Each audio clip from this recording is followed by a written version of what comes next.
obscure world of parking. We use it every day, but have we really capitalized on the intricacies of our industry?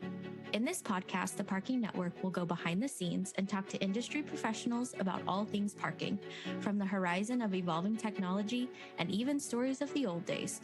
We hope to encourage and inspire operators and property managers alike to look at parking through a new lens. All right. Hello, everybody, and welcome to the Our Parking Industry Podcast. I am Krista O'Lean, and we are here with Clyde Wilson and Lee Thomas.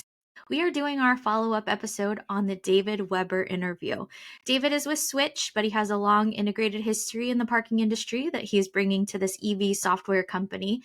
So it was a great conversation to hear kind of his perspective and how he brings that over to this new innovative company that is kind of an evolution in the industry that we're seeing across the board. We really appreciated his interview and all of his insights into what SWTCH is doing and just EVs in general, what his projections are for the future of EVs. But the thing we kind of love the most is that SWTCH is all about the software and the data. So as an analyst company, we love data. So we love the idea that they're bringing that to their customers and their clients, because whenever we have informed background and details that the data provides, we're able to make great decisions. With that being said, Lee, what was one of your favorite takeaways from the interview? I had so many takeaways from this interview. Unfortunately, most of my takeaways were questions, just more questions. I felt that David brought a lot of information to the conversation that kind of made me ponder and research. So I hope for our listeners as well, whenever you hear things being said, that you are definitely thinking about them and researching them and finding the answers for yourself. We're actually putting out an article in our newsletter soon about misconceptions and about the importance of not just accepting information, but considering it. One thing I really appreciated about David's conversation is how he talked about how SWTCH got started in the industry, how the owner, I think his name is Carter Lee, if I understood David correctly, he simply had a need that his community was not meeting that need. And so he was innovative, he was courageous, he was industrious, and he created SWTCH as a way to meet needs. And I think that is definitely the key to innovation. And I think that's part of the challenge of the parking industry right now, is being honest about what the industry needs and being willing to meet those needs. I love what you said about going back and doing your own research, because that's one of the things that I feel like is missing, is that we hear something, we attach to it, and we carry that through whenever maybe it's not completely accurate, or it's not completely accurate where we are or where someone else is. So you have to think about not only the information that's available to you during research, but maybe that's a generalized piece of information, but what does it mean for you in LA, or what does it mean for you in New York? Is it the same thing? Is it vastly different? Maybe, but here in Austin, it might be completely different than what LA and New York need. So you have to take kind of both sides of it and mesh them together to really get down to what is true and what is factual. So Lee, as I was listening to you, there was actually one thing you said that I thought was terribly important for this conversation. And that was that you were listening to him and you had more questions now, and your number of questions, which is a very typical thing to happen when you're in that, as we were talking about before we started this podcast, when you're in that development curve of something and you're still down here in the development process. We're in here. The active people that are using EVs are in here, right? But the curve's got to go up. And the only way you get up there is thinking through, well, what what happens with this? And you start answering those questions and you start up the development curve. So it was a very important, when I heard you say that, I thought, boy, this is so typical when in the development of something new like this, and that when you're still down here, the really smart, intuitive people start going, well, but I have all these other questions. How are we going to do this? Are we going to charge a zillion vehicles driving around the highways all the time, and we don't have chargers everywhere? So then, the next important thing, I thought, the first important thing, and I remember when this discussion started with him, as I wasn't a part of the podcast, but I listened to it. SWTCH did a very smart thing. They went and got somebody from the parking industry to get out in that position, that interaction position, because they had a product over here that did this, but they're trying to tamper with this other industry over here that doesn't really like people tampering with us, right? So a very wise thing they did was got a smart guy like him to get out there and represent their company to the parking side of the business. He knows the business, he understands the challenges that we're going to have, and he can talk a common language with the people that he's trying to present to and sell to. I thought that was a terribly interesting thing, because we have all been in this business long enough to see the companies that didn't do that. And they're still out there everywhere, that are out there selling that they have the greatest thing since sliced bread, but they've never managed a parking operation in their life, and they don't have anybody in the company that does. So I thought that was a terribly smart thing. Yeah, he's And they able got to a good bridge. guy too. They happen to get a good guy too. He's able to bridge the gap Yes. between a service to the parking industry and the parking industry itself. So I appreciate that. We've had so many conversations on here about customer service, and I've had this idea in my mind for some time, this idea of bridging. Like, if we have a parking facility and we need to increase customer service, well, who is really good at creating fabulous customer experience? Disneyland, right? Oh, yeah. What if a parking Nobody better. facility hired someone who had experience at Disneyland to come in and increase the customer experience? Wouldn't that be like, I want to have that person on our podcast? Well, we could even get hyper local and go to Chick-fil-A and, scalp some of their people. We used to have a guy from Disney that used to come to the some of the shows. The guy that was managing Disney parking in, I think, the one in Florida, Disney World. Disney World. He used to come to the shows. Yeah. We need to track him down, get him over here.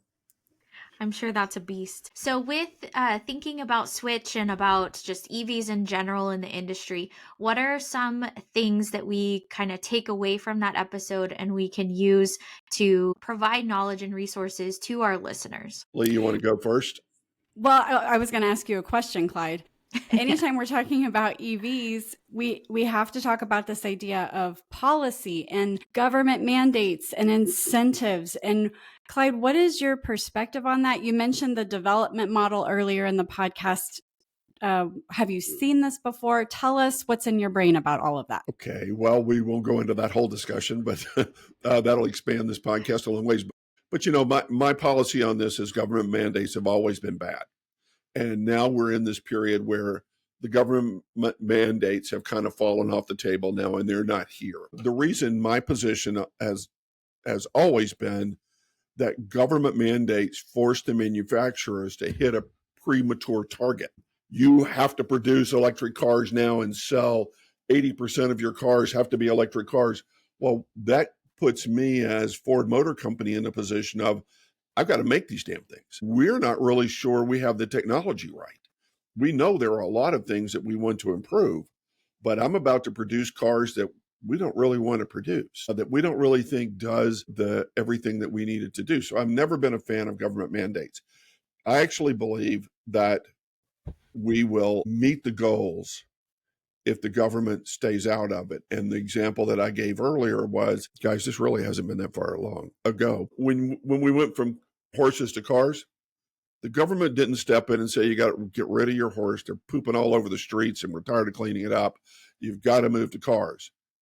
No, we just produced a better product and everybody said, okay. And when we got through the early adopter phase of buying cars and we started improving the roads, all of a sudden car ownership went through the roof, right? When we built airplanes, we went through a development curve. A quick story, the Wright brothers, once they had a lot of their airplane issues worked out and they had a product that could fly, they took it to the military. And the U.S. military said, no, we don't want this. They took it to France and it won the war for them by producing airplanes and fighting as an air war, as the early stages of an air war. So I'm not for government mandates. I believe we as people make great decisions. And so if there is an alternative to my car out here that runs better if I do this, then guess what?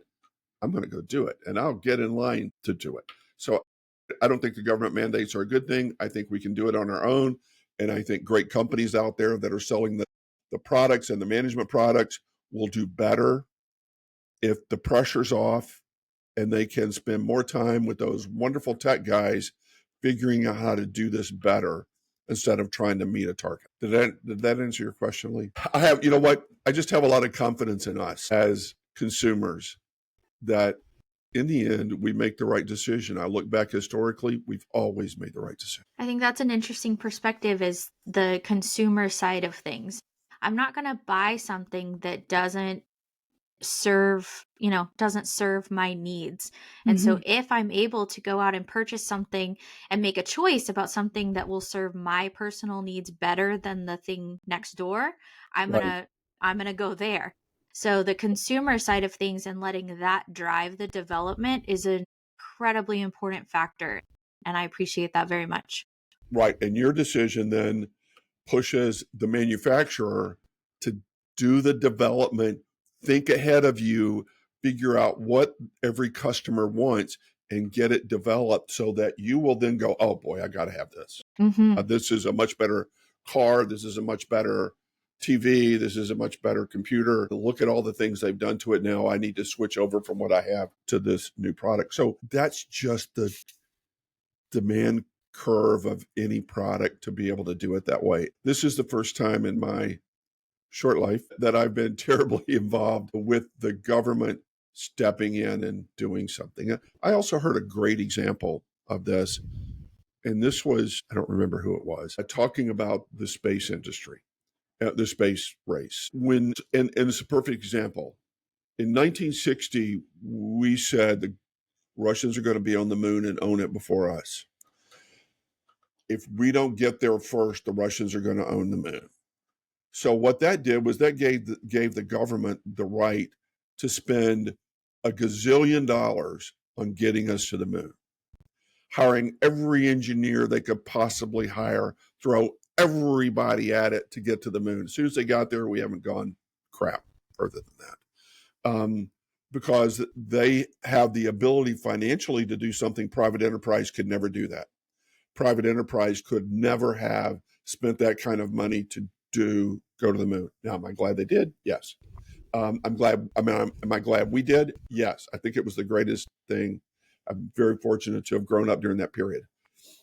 But when you look at that as an example, all right, the government can do that outlandish stuff. But in the end of it, if you don't turn it over to private enterprise and get the government out of it, guess what? You end up with a space station circling the Earth every 90 minutes for 20 years instead of continuing that move forward. So EV demands are the same thing. And the next thing that comes along with autonomous vehicles, the same thing. As long as we are producing something that's better than what we have, people buy it. And so the challenge is where Switch has positioned themselves in something that really wasn't available strongly when the first charger started rolling out, this management tool to manage this.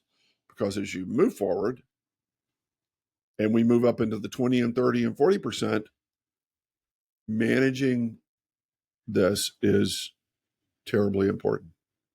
Being able to manage it and to then account for the revenues and to integrate it with the park system. So that piece that Switch has positioned themselves into is a very, very important position to be able to move forward with the growth that's coming. That I think are all sure that the growth is coming. It just isn't the pace that people talked about earlier. Yeah, and we touched on the management piece a little bit, and Switch provides that text and email communication to help with that management piece.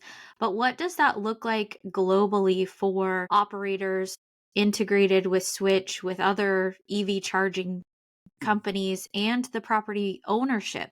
What do those three pieces, how do they play together? I think the parking operators have to take this seriously and develop a management program, policies, goals to train the people in the field, because I don't want to speak for everybody and I don't want to say the wrong thing, but I think there's a tremendous shortage in the parking operators wanting to get involved in this, but not training the people in the field and producing written policies, and this is how we're going to do this. So the shortfall right now is in the parking operator's hands. That was kind of one of my many questions that came out of this podcast with David is I wonder if, in addition to the government involvement that may be stifling innovation, I wonder if another obstacle is this reality that TPN has yet to see a management solution for EVs.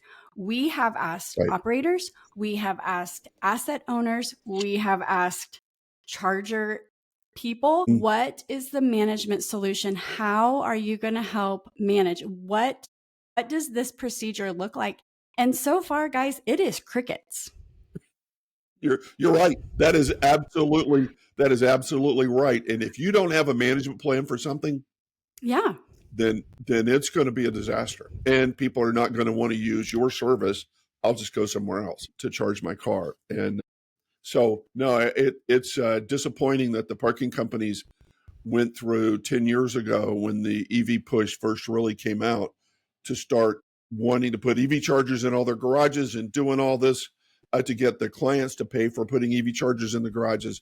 But the management company, just what the parking companies are, didn't develop the system to go out there and manage this and to start moving it, give the customers what they needed, protect their cars, protect their space, get the charging rights or the price right so that we charge everybody and the customers get their money back for their clients that paid for putting the chargers in, and the clients that pay for now this extra management cost have the chance to get their money back. So it's really disappointing on this to what the parking operators have done.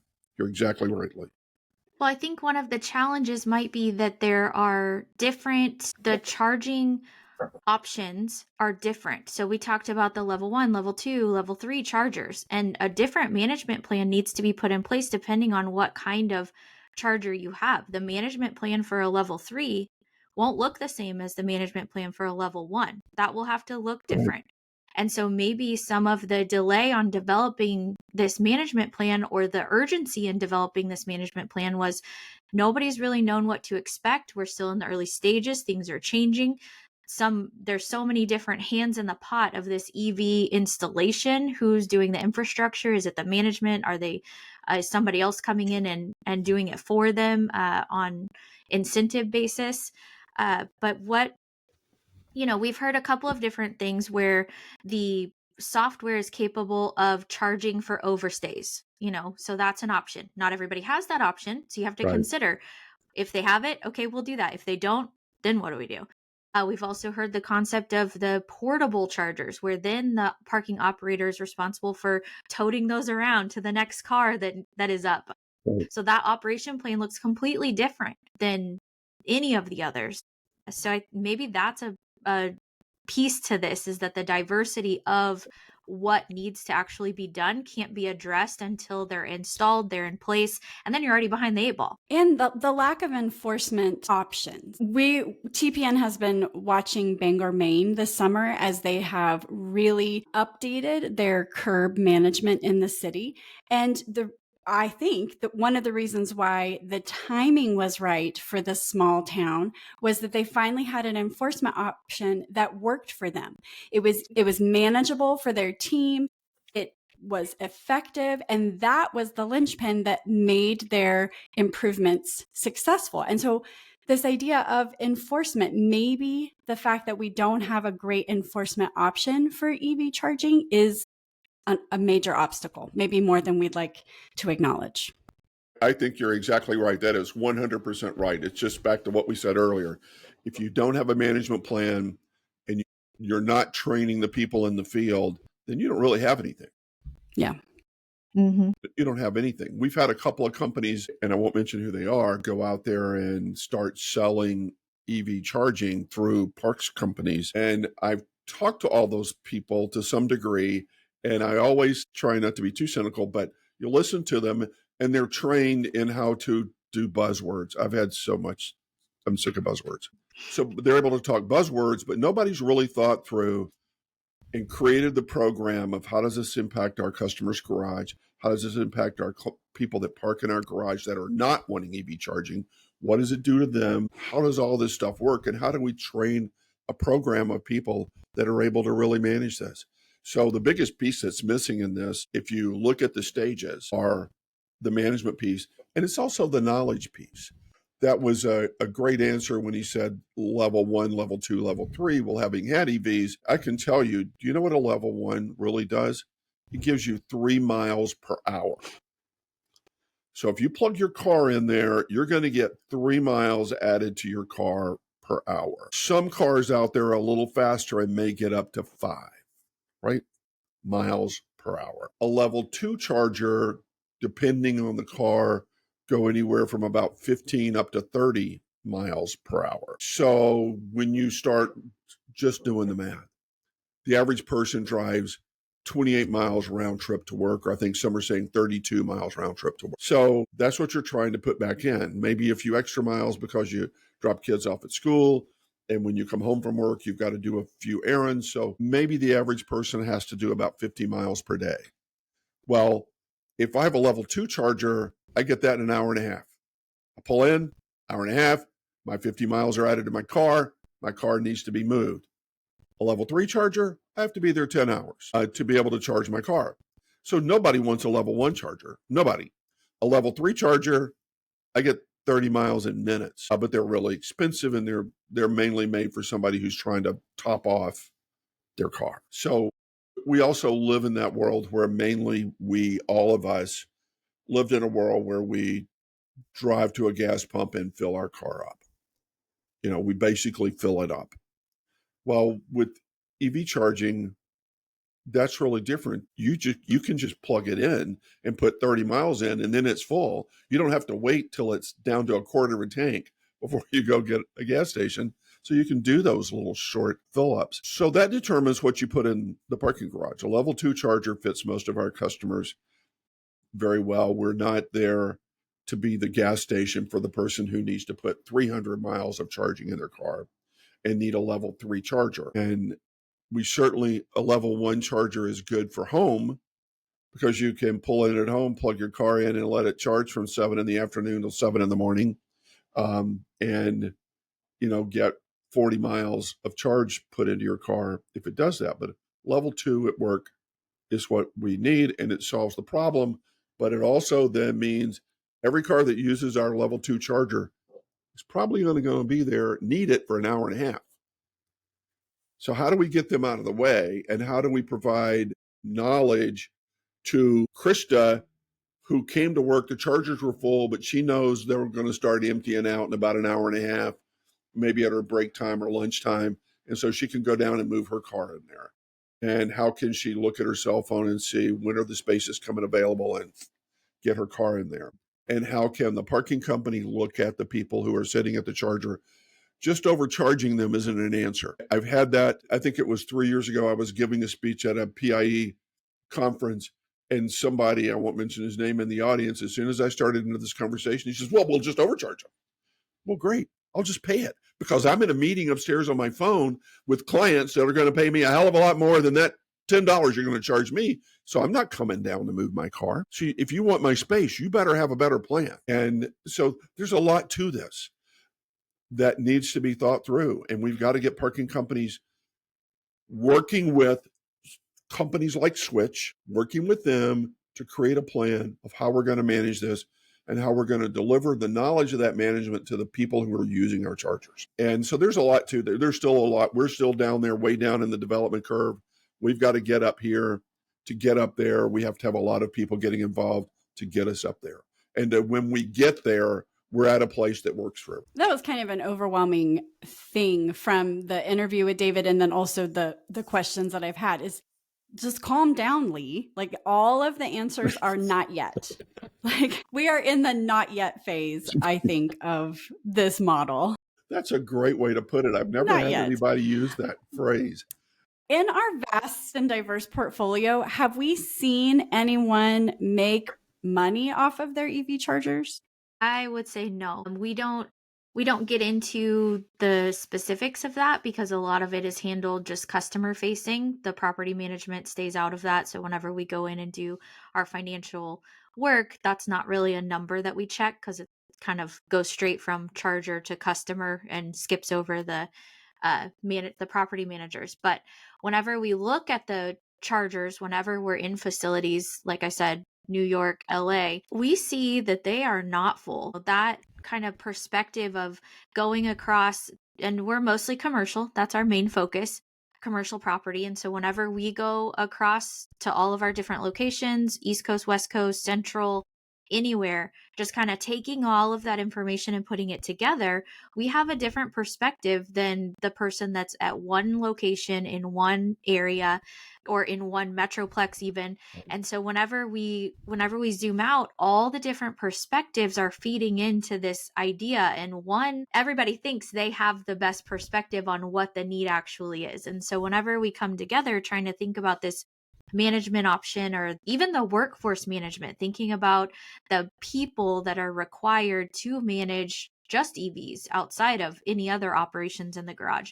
What does that look like? Some people think it's high level management. Some people think it needs to be someone right there next to the cars, in the garage. But there's different perspectives that are all feeding their ideas into what will come out as the final most appropriate standardized management method. We're just, like Lee said, not there yet. Not yet. That's a great perspective, and it's an interesting subject for us to deal with, and it's just one of those developments. It's a great lesson as we all, especially the younger people coming into the industry, as we watch the development of this. It's one of those great lessons that I've had the benefit of looking at things in the past, to watch how these things move forward, and to watch the ones that win and the ones that lose. And it's interesting to watch this. It's great. It was good to have David on. It was good to have a presentation of what Switch does. They're a terribly important part of the ability for the end result, the parking operators who have to manage this. It's great to have them as a system behind the scenes to give the operators what they need to be able to manage it. I think now we have to, I hate to criticize parking operators. It's just, we always try not to do that, but I think they've really struggled with what to do with this one. And I think the biggest weakness in the whole EV charging, at least on our side of this, is them understanding what their role in it is and what they have to do to be able to make this successful. But I really enjoyed listening to David's conversation. It was such a good thing to see a company that hired a parking person that had a very great background in the different things in parking he had managed. So he wasn't isolated in one part of it. He had managed a large part of the parking industry in bits and pieces. And so it was really good to see him as a person out there representing us to the manufacturers and to the software providers, to be able to hopefully get the parking companies what they need to be able to move forward with this. One of those things, I think, Clyde, that David mentioned in the interview was this idea of OCPP compliance. I think this is a pro tip for our listeners out there. If you are considering getting EV chargers in your facility, make sure that you choose a charger that is OCPP compliant, because that can save you a lot of headaches in the future. Right. You want to go into a little detail so that everybody understands what that really means? Yes. If you are choosing an EV charger for your facility, you want to choose OCPP compliant hardware. It will just allow it to speak to other hardwares and softwares, and also add a longevity to the hardware so that you don't miss out on your investment. David talked about how if you have equipment in your facility that is not OCPP compliant, the probability of them just having to rip out your current chargers and put something brand new in is really difficult. So that was a piece of knowledge and resources that I was grateful he mentioned. That will help us in our advising. And for you listeners, it will help you in your purchasing. We were recently on an RFP site visit, and one word that we kept hearing from almost everyone we talked to was, "Oh, that's proprietary. That's proprietary." And I think that is something that is really going to come back and hurt our industry in the long run, is this idea that we are making something special that no one else can get into, no one else can utilize except us. So you have to have us if you want to have that. And I think that's a disservice to our industry. So I like this idea of this OCPP because it's creating something where, yeah, back to that customer driven purchase model. If I see something that I like better and I don't have the option because it won't fit with this other piece that I have that's proprietary, that puts me as a purchaser, as a customer, in a really rough spot. I have to choose from this thing that is a standalone, or I miss out on the opportunity of having maybe a better product that can do more. So this idea of proprietary, we have heard so much recently, and I really just think it's a disservice to our industry as a whole. And that kind of speaks to something that Clyde writes about in a future newsletter. If we don't want proprietary solutions, what we do want are standardized solutions. Mm-hmm. If we could have some more standards across the industry, it would just improve customer service. It would improve garage efficiency. Standardization is what TPN is advocating for. I don't want to get into the subject of a whole nother podcast that would take another hour, but Krista brought up a good point and you answered it greatly. The real funny thing about proprietary was always a part, the parking industry did that forever, that we were proprietary. We had this, we didn't have crap, but we said that and pretended to be proprietary. And to some degree, I mean, there was some stuff in the background, but you can't be, as we move into this period of time where we're changing and becoming a tremendously advanced communication world, where we can do something, as we've talked about on podcasts before, our customers can communicate with us in a way they never could before. We can communicate with our customers in a way that we never could before. So if you're going to sit back here and say we're proprietary, then you're making it harder for your customers to be able to communicate with you. The future is just being able to manage what you have. The parking companies are not a development system. You're a management company. Our job is to manage a parking space. Let's please do it well, communicate to our customers, and proprietary doesn't really mean anything to the customers. All it means to the customer is you just made it harder for me to use it. So that was a great point, Krista, because it's something we have to move away from and continue to move toward being a better management company. And we've really lost that. And like we always say, our purpose in the parking industry at its core is we are customer service. That is what we are. And so if that means we have to kind of let go of ego a little bit and do what's best for our customer, then maybe that's a choice we have to make. While not popular right now, but maybe that's a choice we have to make. So I think one of the biggest takeaways from our discussion here today is that if you keep asking questions, we will eventually get all of these difficult new ideas down to a refined, applicable, standardized thing, whatever that thing is. Keep asking questions, keep asking the hard questions. Don't just settle for what is given to you, but ask questions, do the research, go to a facility, look around, look at one that's different than yours, see if it translates, but ask the questions and keep doing the hard work. So thank you all for listening, and we'll see you next time. To quote one of the greatest business minds of our time, Charles Munger, he said, "The best thing a human can do is help another human being know more." Here on our Parking Industry Podcast, we want to provide knowledge and resources. If you heard something that sparked your curiosity in today's episode, please reach out on our socials at TPN Consulting. You can find us on LinkedIn, Facebook, YouTube, and Instagram. Don't forget to subscribe and follow. See you next time on Our Parking Industry.